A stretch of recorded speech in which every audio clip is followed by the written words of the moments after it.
Jika ada suami berpoligami, berat nggak? Berat kan? Tanpa sepengetahuan istri. Setelah istri mengetahui, istri minta berpisah. Bagaimana hukumnya dalam Islam seperti ungkapan menolong janda dan menjandakan istrinya?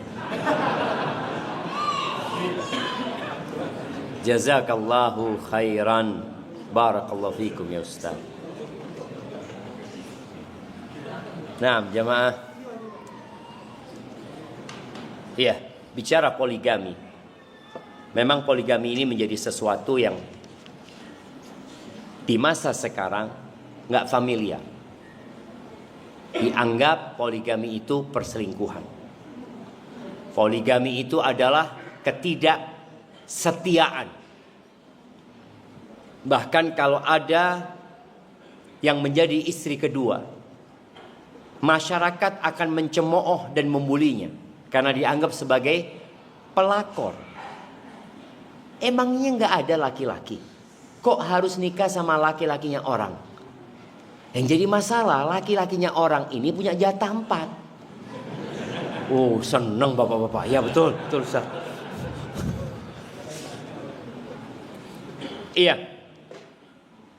Maka kalau bicara poligami, poligami ini syariat yang banyak dizolimi. Dulu jemaah, sebelum kemerdekaan, antum kau lihat, orang itu ada yang anak-anak ini beda ibu, ya ibunya lain ini, dan biasa pada masa itu. Dan anak pernah tanya sama satu orang tua di Surabaya ini. Anak tanya, dia umurnya hampir 80. Ami, gimana sih dulu kalau orang-orang poligami? Kok dulu biasa gitu? Kok sekarang jadi nggak biasa? Terus dia ngomong, dulu Syafiq kata dia, kalau ada anak yang suaminya poligami, ibu anak itu akan datang ke rumahnya si anak, mengatakan, "Nak, engkau jangan tanya apa-apa kepada suamimu, engkau jangan dengarkan omongannya orang, engkau tetap layani suamimu." Itu seperti itu. Jadi sang ibu menjaga rumah tangga anaknya supaya anaknya tidak jadi janda. Anaknya perlu dikuatkan. Kalau bicara patah hati biasa jemaah. Siapa yang tidak cemburu suaminya poligami? Aisyah pun tetap cemburu. Piring pun pecah di rumah Aisyah. Tapi Aisyah tidak menolak itu poligami. Dan Nabi SAW memahami kondisi perempuan ketika dia marah, ketika dia kadang-kala ngangkat suara, kadang-kala istri Nabi SAW nggak ngajak ngomong Nabi SAW. Karena memang hatinya sedang sedih. Maka dikuatkan. Sekarang kalau ada suami yang poligami, maka mertua akan datang kepada anaknya. Nah, kau masih cantik dan muda, gugat cerai. Loh iya, disuruh pegatan jemaah, disuruh cerai. Dia lupa bahwasanya suami ini kalau poligaminya sehat jemaah ya. Karena ada yang poligaminya nggak benar juga. Tapi kalau poligaminya sehat, artinya seorang laki-laki memiliki kemampuan, bukan hanya secara finansial. Kalau kemampuan secara finansial banyak. Sekarang ini ada kemampuan yang sangat dibutuhkan, adalah kemampuan memanage konflik dalam rumah tangga itu. Memahami tabiat dan karakter istri. Karena ada laki-laki yang tidak memahami. Dia datang ke ana, dia ngomong, "Ustaz, ana ketahuan nikah lagi Ustaz. Istri ana minta cerai Ustaz." "Ya apa Ustaz ya?" "Apa ana ceraikan aja Ustaz?" "Loh, ana ngomong." Dia itu minta cerai, sejatinya dia sedang minta perhatian lebih kepadamu.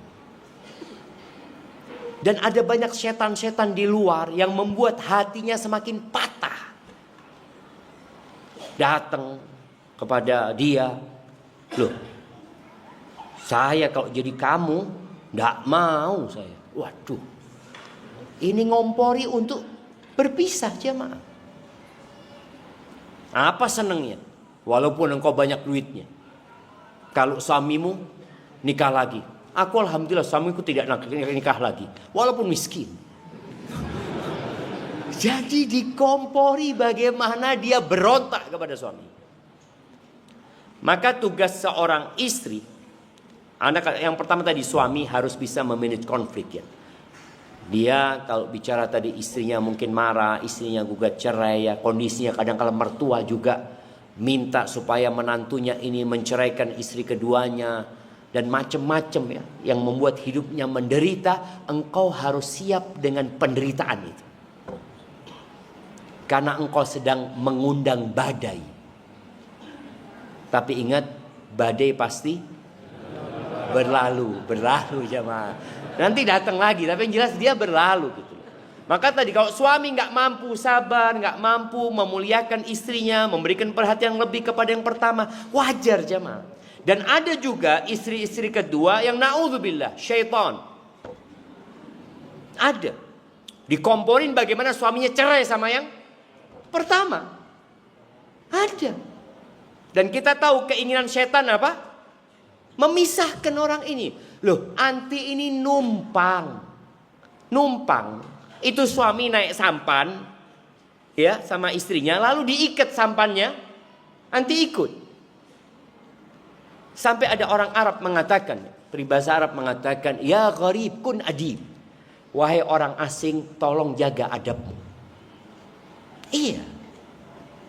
Maka kondisi istri pertama marah-marah wajar. Kenapa anak katakan wajar? Lingkungannya nggak mendukung.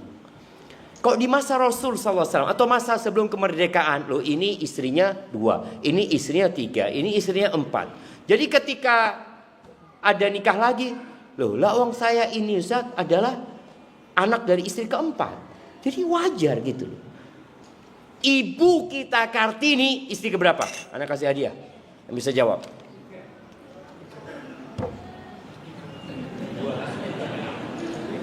Coba lihat searching Anda. Google. Yang Anda tahu istri keempat jemaah. Iya. Coba dilihat. Takut salah, ini live ini. Nah, sampai. Hah? Coba lihat, udah lihat. Lihat, pastikan dulu. Iya, siapa yang dapat? Yang dapat pertama Anda kasih hadiah.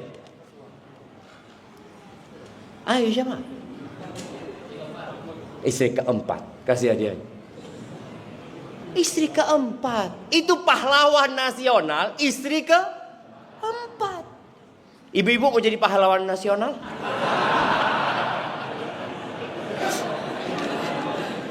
Iya, maksudnya Ana, pada masa itu tidak ada masalah sama sekali. Biasa jemaah. Sekarang ini yang akhirnya, ya ini perjuangan. Bagaimana Ustadz berjuang untuk menyampaikan ilmu. Dan antum berjuang untuk menjadi suami yang soleh. Suami yang baik. Yang mendidik istrinya dengan cara yang sesuai dengan Islam. Memuliakan istrinya, menghormatin dia. Berikan nafkah yang cukup. Lebihkan buat dia. Ya semoga dengan cara itu dia jadi faham. Ana ada satu perempuan mengizinkan suaminya poligami. Dia ketemu sama Ana. Dia ngomong, Ustaz, Ana ini sebenarnya dari dulu gak mau, Ustaz. Tapi Ana lihat suami Ana ini baik banget. Ana minta 1 dikasih 10 sama dia. Masa Ana terus egois seperti ini? Maka Ana pikir lawang itu juga hak dia.